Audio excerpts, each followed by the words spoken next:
When you think of Duesenberg, you think of an era where cars weren't just transportation. They were rolling works of art, big, powerful, elegant machines that turned heads everywhere they went.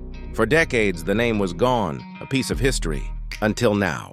Because in 2026, Duesenberg is back, and this is their reborn flagship, the Imperial S. At first glance, the Imperial S looks like a modern sculpture. It's long, low, and commanding, with a front grille that feels like a tribute to the grand classics, but reimagined with sharp lines and LED light signatures. The hood stretches endlessly.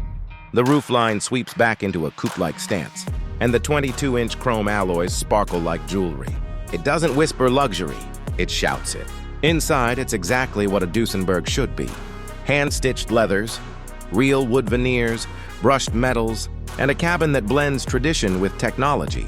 A massive panoramic OLED stretches across the dash, but the details are where it shines. A crystal gear selector, retro-inspired dials, and even customizable ambient lighting that makes every drive feel like an event. Power? You get two choices. A V8 plug-in hybrid with over 600 horsepower for those who want muscle with efficiency, and a fully electric dual-motor model pushing nearly 800 horsepower. 0 to 60 in just over 3 seconds. In a Duesenberg, it's performance and prestige rolled into one. With pricing expected to start around $140,000, the Imperial S is aimed squarely at Bentley, Rolls-Royce, and Mercedes-Maybach. But here's the difference. This isn't just another luxury badge. This is a resurrection of America's most glamorous automotive name.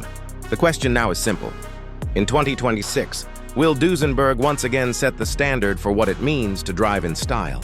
Looking at the Imperial S, it feels less like a comeback and more like destiny, because sometimes legends don't stay buried. They rise, and they remind the world what true luxury really looks like.